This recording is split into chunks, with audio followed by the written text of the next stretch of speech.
Welcome to the first Talking RSA episode. And today we're going to talk about a lot of things. We'll be interviewing one of the best defenders in the history of the game, Pure God. Hello everyone who's watching today. I'll be talking about the signings Juventus did lately. Recently we've seen Juventus made the weirdest signings in a while with pretty unknown names like Artemis, Tackleball and Leolitti. We've also seen Payne join the Turin side Juventus, someone who's very known to the community of RESA. Will he bring glory to Juventus under Ivan's management? We'll find out in maybe one of the tournaments coming in the future. Let's now head to Nons. Hello, today we are talking about the RESA shows. Most of the teams are stacked, feeling that the league might even bigger than it seems, as mostly people are focus on it. As of the start, as season 9 is soon, I will be talking about team team looks promising but doesn't look like it's gonna be the next two clubs I will mention. 2. Blockstone. A team managed by Love can easily take advantage in the tourney, as mostly the club itself is good. Number 1. Rastafari. The team is complete, just it couldn't be any better. I think it will be the favorites in this tourney, and it will probably win it. That's all for today. Let's head to Nero. Hello, ladies and gentlemen. Today we are talking about the managers of the team that managed to get into the UCL final and talking about their other achievements during the season. Starting with Heike, the man who managed to be the first on La Liga and reach the final match after defeating Real Betis and going into the final to face Inter Milan. Heike, one of the biggest managers during season 8 after getting into the final, he had the ability to train big players like Jack Duff, Mbabi Turbo, and Shiksintinchi. Going to Justin Tula, the man who managed to get the triple in one of the most wonderful seasons of Justin Tula during the whole RESA community. He he managed to win the RESA Champions League and take the lead from Juventus to get the Serie A and winning the Coppa Italia during the same season. His biggest player, ex Dortmund, won the Ballon d'Or after being the man of the match of the final. That's all for Manager talking. Let's head now into Janelin along with his special guest today. Hello, welcome back to me. Today with special guest Pure God. Alright, Pure. How do you react to the latest videos made about you, how they try to roast you and make fun of you? I mean, it's all fun and games in the end, but I mean, it was pretty shocking at first seeing two videos about me in the RESA Recordings channel. I didn't expect to come out of nowhere, but um, yeah, it took a big toll on me, kind of probably because all I had was so many people against me saying that spamming the L at me, because of the Malik, the meme. Everyone knows it has been circulating around the league for a long period of time, and it still is. But in the end of the day, I don't really care, to be honest. It is how it is. It's there to the public, and yeah. How does it affect your playstyle? It doesn't really affect my playstyle. I don't really care. But as I said, um, to be honest, I'm not gonna say it's affecting my playstyle again because I don't care. But there are times where it makes me become more careful for future outcomes because I'm like, hey, I shouldn't do that. I should be more careful. I should rush in with I shouldn't rush in with the tackle. I should be more attentive, and it makes me wonder. So because if I make a mistake, most probably I'm going to get memed again.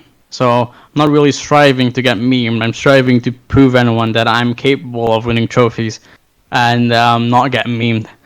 But yeah, but since being a big name is basically giving you an open door to lots and lots of to lots and lots of people laughing at you, because the bigger you are, the more people will strive to put you down.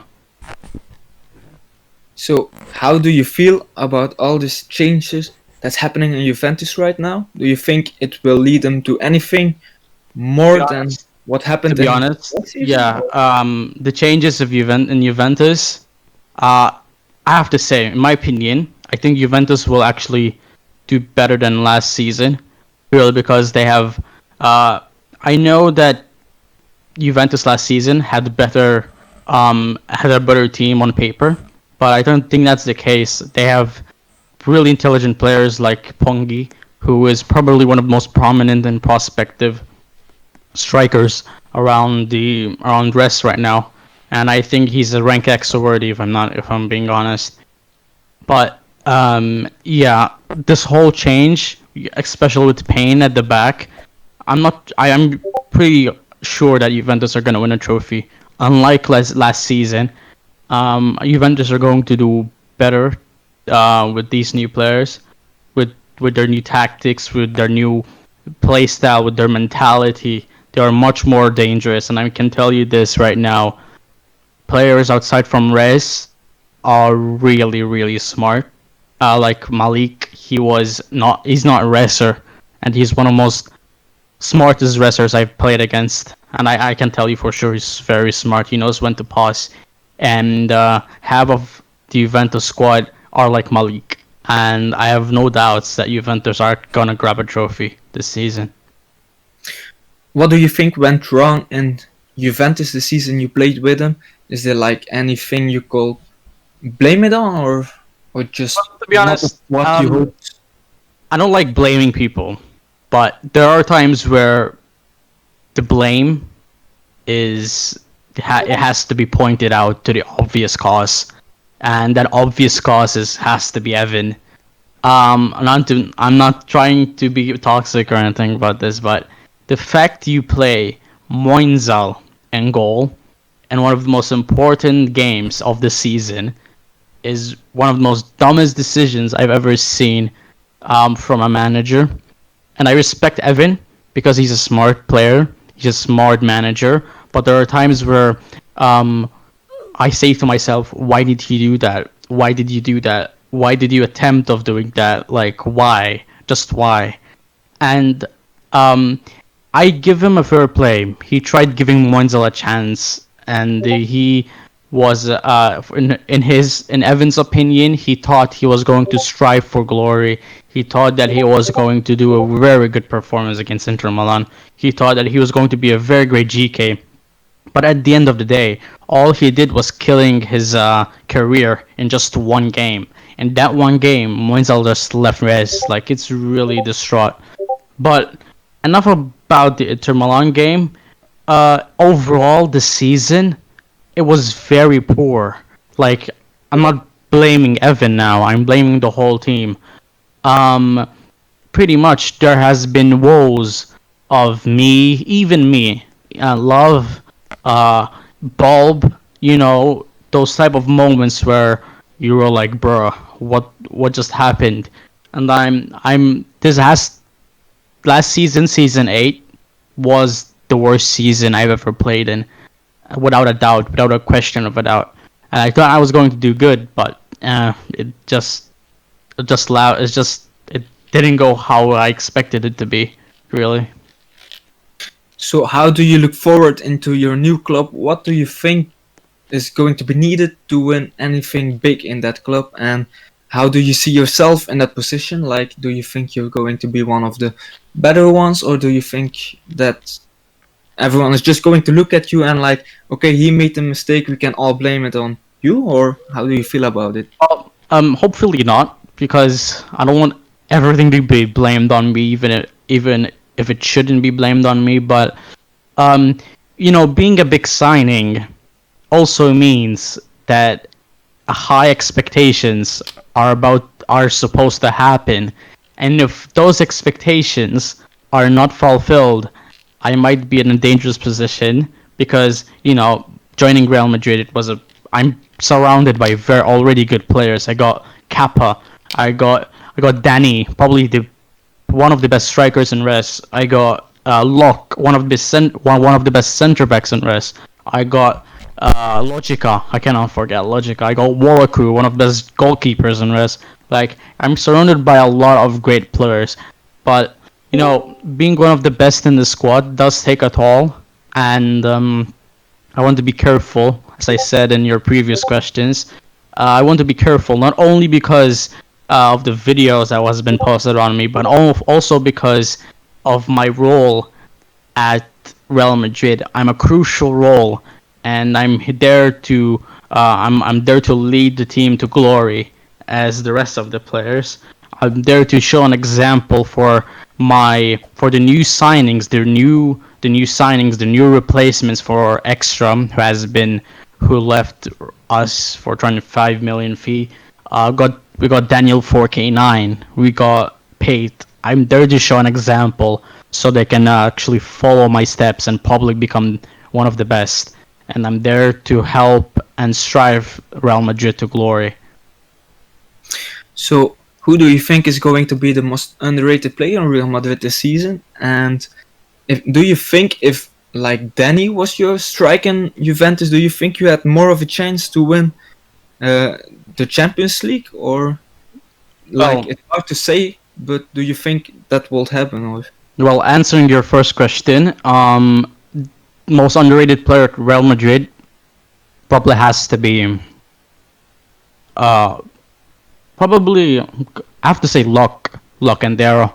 I think he's one of the best. Like, his technical ability to tackle the ball is just on point. It's always on point. Yeah, and we the have fact, like in some moments of him, like where he did that scissor kick and stuff like that. We can see. yeah, he's very good. He's very good. I think he should be. I think I might be biased, but at the end of the season, he should. If he continues like this, he should be rank A. But I'm just saying that. But in my opinion, he should be rank A at the end of the season. He's very good. He's underrated, and he tackles the ball like no other defender does. I'm really glad I have him as my duo's partner. Do you think his attitude might ruin it a little bit, or His not? what? His attitude, like sometimes His attitude is very good. He doesn't say anything at all. Like, even after the game, he says nothing. Just keeps on being quiet and does his job like any defender should do. His attitude is not going to be affected at all because he's a very nice person. He's not toxic at all. He follows the instructions well from Logic, and he's downright very good on the pitch. So his attitude is not going to be effective now. And so if answering your second question, I think it was because if Danny was at Juventus, would it be better? Obviously, Juventus tactics were all about crosses. Like, we went for crosses. We played with wing backs, and we went for crosses. And having an aerial threat in the team would have been really good. They already had me, but obviously Danny, when it comes to heading, is just too good, and he's the master of that criteria, of that area. Nobody beats him to it. So yes, having Danny in Juventus, if I had Danny in season 8 in Juventus, then yes, it would have been much better for Juventus. Probably even win trophies, to be fair. Okay, and if you could pick any player from the whole community to help you in a certain position, who will it be and why him? in certain position, um, probably Kazuhiro. Probably I mean, my guy can defend. He can pass. Like he can shoot. Like he does. He has good aerial ability. Like you cannot really say he's probably one of the best RESers right now. And having him on the team would be so good. Hopefully, I'm actually really glad he's on my team at Blocks and FC. Hopefully, I can do bits with him. I can do a lot of stuff with him. I have no doubt because he's such a wonderful player and he's so comfortable on the ball. Like it's nothing. Like his passes are always on point. Even his defending is good. So he defended with Western Europe in the latest competition, the Tokyo Olympics, and he proved it to everyone that he can defend. Yeah, I would pick Kazuhiro. Okay, and now let's talk about something else. Normally there was like a tournament planned for the internationals and stuff like that, but it's not happening. But how did you look at the squad you have right now for the B team, and who do you think is probably like the closest in promoting to the A team and is like the biggest, not like biggest, but like that player you're looking the most at and you think he might like become the best out of the B team? Well, excluding Extra, since he was demoted to the B team purely because of Incaption being new to the A team. Excluding Extra, I think the most player that has a chance to be in the A squad. To be honest, not really sure, but my money would have gone to probably, I don't know really. If Quant was still in the team, I would have picked him because he was one of the most prospect players in the team, in the B team, Southern Europe B team. Probably I would have gone either for Janlon because he's one of the most experienced, and either JC Ace or Ivantok really, because those are the players that were essentially in the A team, and they also have the best experience. But if we're talking about potential wise, I would have gone for Shadow Hunter. Like he's very good at defending. People don't see him that well at defending, but he's very good. Shadow is really underrated in his position. I think he should be looked up more. I can't lie, he was always like pretty good. If you can remember in like the Panthers club, like not going to be like I never followed Division C to be honest, but not going to like, okay, he was like a player of mine, not going to put him over anyone, but like he was always one of my best players I had and needed. So I can like agree with what you're saying about him. People are overlooking like him because he's like joining all the to be clubs. fair, we don't really need to call up anyone to the main squad, considering that we don't need anyone right now. With the new signings, Penguin and Mood, I don't think we need anyone to be honest. But if I had to pick and call up one, it's gonna be either from those four. I can't really say who, but it's gonna be either from those four. Yeah, like Southern Europe is pretty stacked with like attackers. Do you think with a lot of attackers you can win games, or is it? I mean, essentially, maximum I play is 2, and we only have 3 attackers. Travis is really inactive. Only reason I kept him in the squad because he's I know I'm gonna be sounding biased because he's Maltese and I know him in real life, so it wouldn't make any sense to just remove him like that. But he's a good player. If he becomes active, he's gonna be a good player. For Italy fan, he's a midfielder, I know, but he was also a striker back in the day. I don't know if many people know him, but he's one of the best. He was one of the best in Publix, and I don't have any doubts that if he comes back, he would be lethal for the B team. But he's inactive. His computer's broken.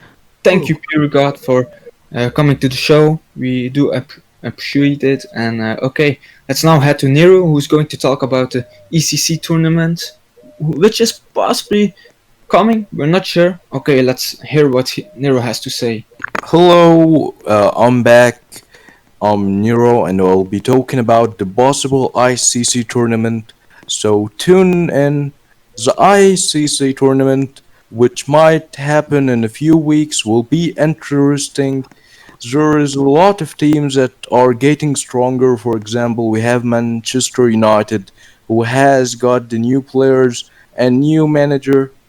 The team looks very good in the sheet. The manager, Lucas GPS, has recruited some of his friends to the team, likes of Fernandinho 90 and Serpus Costas. They loaned in Dufmir or Shatula from Fiorentina. He is an old star who played in Spartans back in Season 6. The other teams that are going to challenge Manchester United are Tottenham Spurs. Tottenham Spurs, led by Zaitano, is a very good team, making the USL semi-final, beating their rivals Manchester United in the quarter-finals of the Champions League this season. Finishing second in the Premier League behind Manchester United gave them more hope for beating them in Season 9. Other teams that can challenge Spurs and Manchester United can be AC Milan, FC Barcelona, Bayer Leverkusen, Real Betis, Real Madrid, just to name a few. Those teams have a good rosters to start the new season and properly win the ICC tournament. That's all for this night, RESA TV. Thank you, everyone, for watching. And tomorrow we hope to be back, of course, and we'll be having other guests. We can't tell you who, but you're going to enjoy it, of course. Thank you for staying with us. I know it was pretty long, but see you tomorrow. Bye.